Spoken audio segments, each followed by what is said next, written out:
നമസ്കാരം.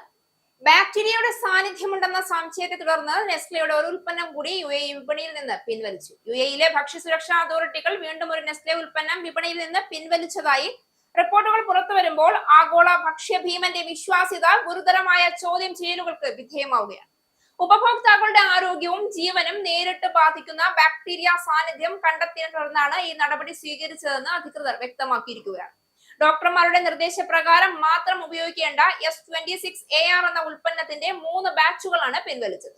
ഉൽപ്പന്നങ്ങൾ നിർമ്മിക്കാൻ ഉപയോഗിച്ച അസംസ്കൃത വസ്തുക്കളിൽ ബാസിലസ് സെറിയസ് എന്ന ബാക്ടീരിയയുടെ സാന്നിധ്യം കണ്ടെത്തിയതിനെ തുടർന്നാണ് നടപടിയെന്ന് എമിറേറ്റ്സ് ഡ്രഗ് എസ്റ്റാബ്ലിഷ്മെന്റ് അറിയിച്ചു. ഈ ബാക്ടീരിയ സിറിയോലൈഡ് എന്ന വിഷാംശം ഉൽപ്പാദിപ്പിക്കാൻ സാധ്യതയുള്ളതാണ്. കുട്ടികളിൽ ഛർദി, വയറുവേദന, ഓക്കാനം എന്നിവയ്ക്കും മറ്റാരോഗ്യ പ്രശ്നങ്ങൾക്കും ഇത് കാരണമാകുമെന്നും ആരോഗ്യ വിദഗ്ധർ ചൂണ്ടിക്കാട്ടി. എന്നാൽ UAEയിൽ ഇതുവരെ ഇത്തരം കേസുകളൊന്നും റിപ്പോർട്ട് ചെയ്തിട്ടില്ല എന്നും അധികൃതർ വ്യക്തമാക്കിയിട്ടുണ്ട്. ബാക്ടീരിയയുടെ സാന്നിധ്യം സ്ഥിരീകരിച്ചതിനെ തുടർന്ന് നേരത്തെയും നെസ്ലയുടെ ഏതാനും ഉൽപ്പന്നങ്ങൾ വിപണിയിൽ നിന്ന് പിൻവലിച്ചിരുന്നു.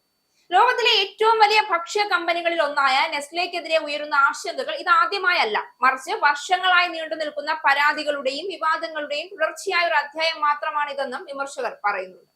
UAE പോലുള്ള രാജ്യങ്ങളിൽ ഭക്ഷ്യസുരക്ഷാ മാനദണ്ഡങ്ങൾ അതീവ കർശനമാണ്.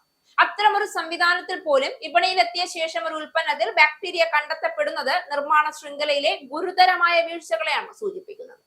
ഉൽപ്പന്ന നിർമ്മാണത്തിൽ തുടങ്ങി പാക്കേജിംഗ്, ഗതാഗതം, സംഭരണം എന്നിവയിൽ എവിടെയോ നിയന്ത്രണം നഷ്ടപ്പെടുന്നു എന്നത് വ്യക്തമാണ്.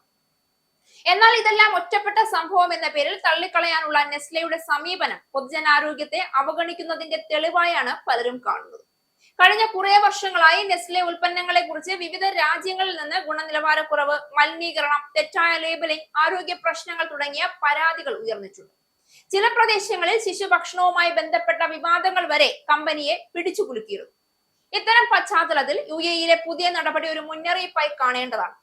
ലാഭം മുൻനിർത്തി മനുഷ്യാരോഗ്യം തച്ചുടയ്ക്കുന്ന കോർപ്പറേറ്റ് സംസ്കാരത്തിന്റെ അപകടകരമായ ഫലങ്ങളെ കുറിച്ചുള്ള മുന്നറിയിപ്പ്. ഭക്ഷ്യോൽപ്പന്നങ്ങളിൽ ബാക്ടീരിയ സാന്നിധ്യം കണ്ടെത്തപ്പെടുന്നത് ചെറിയ കാര്യമല്ല. പ്രത്യേകിച്ച് കുട്ടികൾക്കും മുതിർന്നവർക്കും രോഗപ്രതിരോധ ശേഷി കുറഞ്ഞവർക്കും ഇത് ഗുരുതര ആരോഗ്യ പ്രശ്നങ്ങളിലേക്ക് നയിക്കാം. അതിനാൽ റീകോൾ പ്രഖ്യാപനങ്ങളിൽ ഒതുങ്ങാതെ പൂർണ്ണമായും സുതാര്യമായ അന്വേഷണവും കർശനമായ ഉത്തരവാദിത്ത നടപടികളും ആവശ്യമാണ്. ഉപഭോക്താക്കൾക്ക് എന്താണ് സംഭവിച്ചത്, എവിടെയാണ് പിഴവുണ്ടായത്, ഇനി ഇത് ആവർത്തിക്കാതിരിക്കാൻ എന്താണ് ചെയ്യുന്നത്, ഇതെല്ലാം വ്യക്തമായി അറിയാനുള്ള അവകാശമുണ്ട്. UAE അധികൃതർ പൊതുജനങ്ങളെ ഔദ്യോഗിക അറിയിപ്പുകൾ പിന്തുടരാനും റീകോൾ നിർദ്ദേശങ്ങൾ കർശനമായി പാലിക്കാനും ആവശ്യപ്പെട്ടിരിക്കുന്നത് അഭിനന്ദനാർഹമാണ്. എന്നാൽ ഇതിനോടൊപ്പം ആഗോളതലത്തിൽ നെസ്ലെ പോലുള്ള ഭീമൻ കമ്പനികളെ കൂടുതൽ ശക്തമായ നിയന്ത്രണങ്ങളിലേക്കും നിരന്തര പരിശോധനകളിലേക്കും കൊണ്ടുവരേണ്ട സമയം കൂടിയാണ്.